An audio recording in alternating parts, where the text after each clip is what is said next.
রফিকদা, এই জায়গাটা পরিষ্কার করতে হবে। একদিনে সম্পূর্ণটা পরিষ্কার করতে পারবে তো?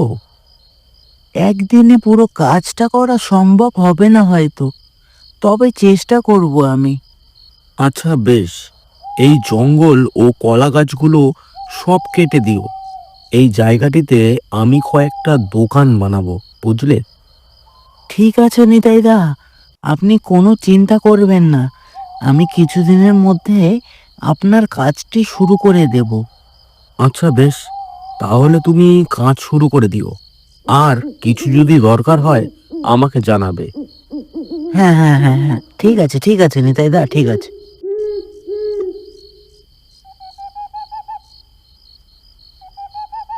সেদিন রাতে নিতাই বাড়ি গিয়ে শুয়ে পড়ে। সে স্বপ্নে দেখে কলা গাছগুলো চিৎকার করছে আর বলছে, মারিস না রে, তোরা আমাকে মারিস না, আমি বাঁচতে চাই।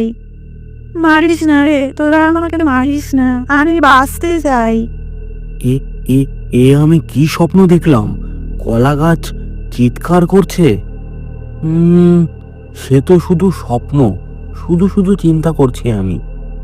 সেই রাতেই কলা গাছের পাশ দিয়ে এক ব্যক্তি বাড়িতে যাচ্ছিল। হঠাৎ কলা গাছ থেকে চিৎকার ভেসে এলো। মারিস না রে, তোরা আমাকে মারিস না, আমি বাঁচতে চাই। মারিস না রে, তোরা আমাকে মারিস না, আমি বাঁচতে চাই। আই আই আই কে কে কে চিৎকার করছে এত রাতে? এখানে কে চিৎকার করছে রে? কে কে? সেই ব্যক্তির কণ্ঠ শুনে কলা গাছগুলো যেন আরো জোরে জোরে চিৎকার করতে থাকে। মারিস না রে, তোরা আমাকে মারিস না, আমি বাঁচতে চাই। মারিস না রে, তোরা আমাকে মারিস না, আমি বাঁচতে চাই। ও ও ও ওরে বাবা, এ তো দেখি ভূত চিৎকার করছে। পাপা পাপা পাপাও। সেই রাতে নিতাইয়ের ঘুম ভেঙে যাওয়ার পর নিতাই আবারও ঘুমিয়ে পড়ে। সে ঘুমিয়ে পড়লেই আবারও গভীর ঘুমে সে সেই স্বপ্নটুই দেখতে থাকে। মারিস না রে, তোরা আমাকে মারিস না, আমি বাঁচতে চাই। মারিস না রে, তোরা আমাকে মারিস না, আমি বাঁচতে চাই। এ কি হচ্ছে আমার সাথে? বারবার করে একই স্বপ্ন কি করে আসতে পারে? সত্যি কি সেই কলা গাছের জীবন আছে যে আমাকে স্বপ্ন দেখাচ্ছে? কিছু একটা করতে হবে। সকালটা হোক আগে, তারপর দেখছি কি করা যায়। নিতাইদা, ও নিতাইদা, একটু বাইরে আসো দেখি। এত সকালে আবার কে এলো বাড়িতে? যাই, বাইরে গিয়ে দেখি। কই গো নিতাইদা, কোথায়? বাইরে এসো তাড়াতাড়ি। আরে দাঁড়া দাঁড়া, নরেন, তুই বল কি দরকার? কি দরকার বলতে, আমি কাল রাতে বাড়ি ফিরছিলাম, হঠাৎ করে তোমার ওই জায়গার কলা গাছ ঝোপঝাড়ের মধ্যে থেকে আমাকে মারিস না, আমাকে মারিস না এইরকম শব্দ আসছে। আমি কিছু বুঝতে পারায় মানে আমি কিছু বুঝতে পারলাম না সেখানে কি হচ্ছে, তাই আমি দৌড়ে পালালাম। তুমি একটু কিছু করো তো, ওই জায়গাগুলো পরিষ্কার করার ব্যবস্থা করো দেখি। এ কি হচ্ছে? আমার স্বপ্নেও কাল এইরকম ঘটনা ঘটেছিল। তাহলে তাহলে সেটা স্বপ্ন ছিল না, সেটা সত্যিই আমাকে কিছু বলতে চাইছে সেই কলা গাছটি। আচ্ছা ঠিক আছে, আমি দেখছি নরেন। হ্যাঁ হ্যাঁ, ঠিক আছে নিতাইদা, আমি আসছি এখন। হ্যাঁ, এবার আমি কি করব? আমার মনে হয় সেই কলা গাছগুলো কিছু বলতে চায় আমাকে, কিন্তু তারা কি বলতে চায় আমি কি করে বুঝবো? আমি কি একবার তান্ত্রিকের কাছে যাব? আমার কি যাওয়াটা ঠিক হবে? এই বিষয় নিয়ে একবার রফিকের সঙ্গে আলোচনা করি, তারপর না হয় সিদ্ধান্ত নেওয়া যাবে। যাই, একটু রফিকের কাছে যাই। নিতাই মনে এক গভীর চিন্তা নিয়ে ধীরে ধীরে হাঁটতে হাঁটতে রফিকের সঙ্গে দেখা করতে যাচ্ছিল। যেতে যেতে পথেই রফিকের সাথে তার দেখা হয়ে যায়। রফিক, তোর সাথেই তো দেখা করতে যাচ্ছিলাম, কিছু বিষয় নিয়ে তোর সঙ্গে আলোচনা করার ছিল। কি বিষয় নিয়ে আলোচনা নিতাইদা? ব্যাপারটা হলো, আমার ওই জায়গাটির যে কলা গাছ আর জঙ্গল আছে ওই সব কাটাকাটি এখন করা যাবে না। একটি বিপদের সংকেত পাচ্ছি, কিন্তু কিছুতেই বুঝতে পারছি না সেটা কি। কি বিপদের সংকেত গো নিতাইদা? একটু স্পষ্ট করে বলো তো। কাল রাতে আমি স্বপ্ন দেখি যে আমার ওই জায়গাটিতে যে কলা গাছগুলো আছে আর জঙ্গলগুলো আছে সেগুলো চিৎকার করে বলছে আমাকে মারিস না। শুধু এখানেই না, সেই স্বপ্নে আমার ঘুম ভেঙে যায়। আমি উঠে কিছুক্ষণ পর আবার ঘুমিয়ে পড়ি, কিন্তু আশ্চর্যজনকভাবে সেই স্বপ্ন আবারও আমার চলে আসে। একই স্বপ্ন দুবার কি করে আসতে পারে? অত চিন্তা করো না নিতাইদা, ওটা তো স্বপ্নই ছিল কি না? তুমি শুধু শুধু চিন্তা করছো। কাল পরশুর মধ্যে আমি তোমার ওই কাজটি করে দেব। জঙ্গলগুলো, কলা গাছগুলো সব কেটে দেব।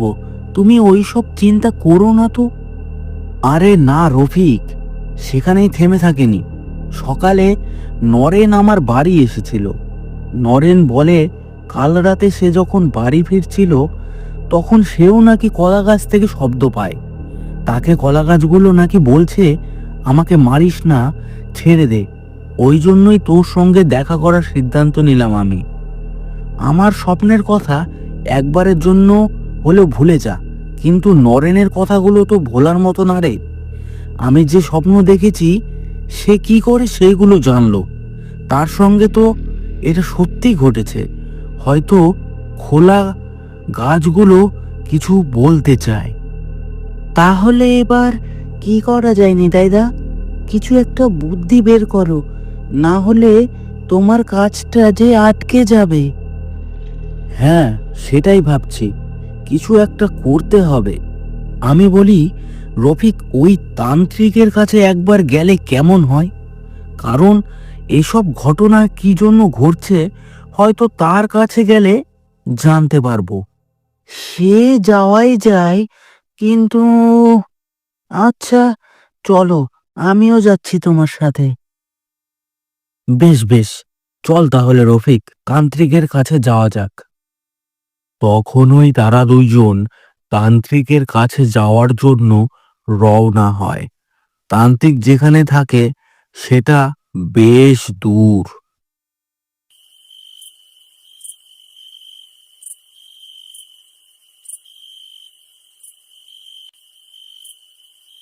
নিতাই, আমি জানি তুই আসবি, বল তোকে কিভাবে সাহায্য করব?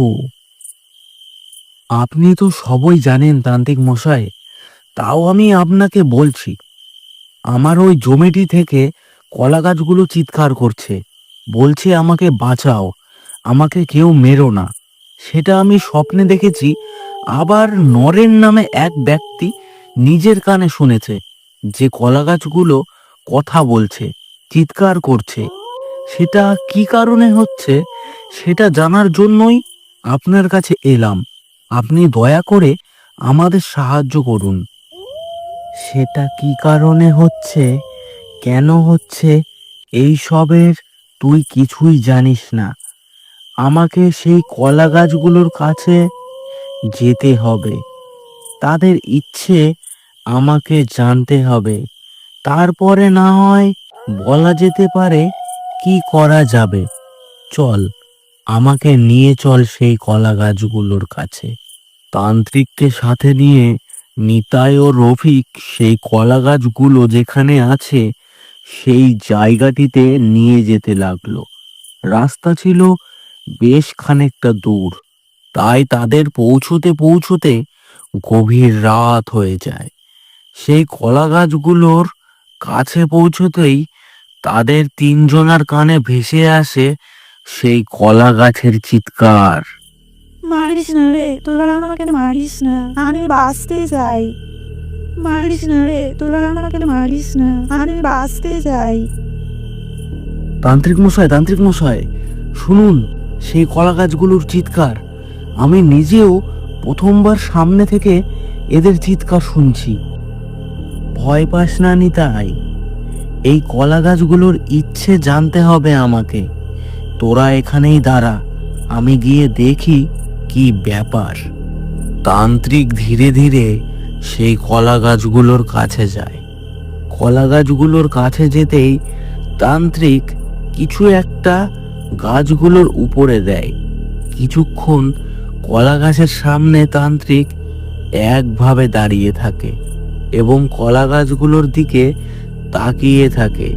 দেখে মনে হচ্ছে কলা গাছগুলো যেন তার সাথে কথা বলছে, কিন্তু কোনো শব্দ পাওয়া যাচ্ছে না। কিছুক্ষণ পর তান্ত্রিক আবারও নিতাই এবং রফিকের কাছে আসে। তান্ত্রিক মশাই, কিছু জানতে পারলেন কি কারণে কলা গাছগুলো এই রকম করছে? কলা গাছ নয় রে, এই এক অতৃপ্ত আত্মা, যেটা কলা গাছের ভেতরে আছে। অতৃপ্ত আত্মা? কি বলছেন, একটু স্পষ্ট করে বলুন তো। তবে শোন নিতাই, বহু বছর আগে এই কলা গাছগুলো যেখানে আছে সেইখানে এক বাচ্চার দেহ কবর দেওয়া হয়। সেই বাচ্চার আত্মা এখানেই থেকে যায় এই কবরের ভেতরে। আর যখন এই কবরের ওপর থেকে এই কলা গাছগুলো জন্ম নেয়, তখন সেই আত্মাটি কলা গাছের ভেতরে প্রবেশ করে।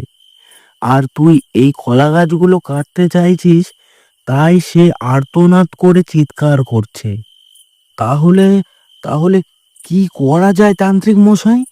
কিছু একটা করুন, এই আত্মার মুক্তির ব্যবস্থা করুন। এই আত্মার শেষ ইচ্ছেটা জানলাম, সে নিজের মাকে দেখতে চায়। তার মাকে যদি সে এখানে দেখে, তাহলে তার আত্মার মুক্তি হবে। কিন্তু কে তার মা?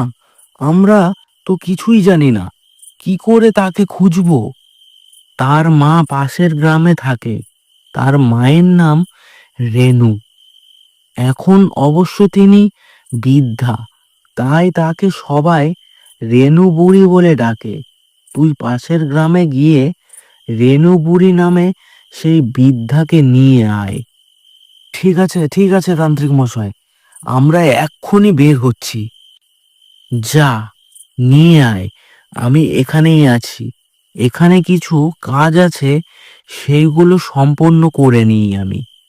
তান্ত্রিকের কথা মতো নিতাই ও রফিক পাশের গ্রামে গিয়ে রেনু বুড়িকে নিয়ে আসে।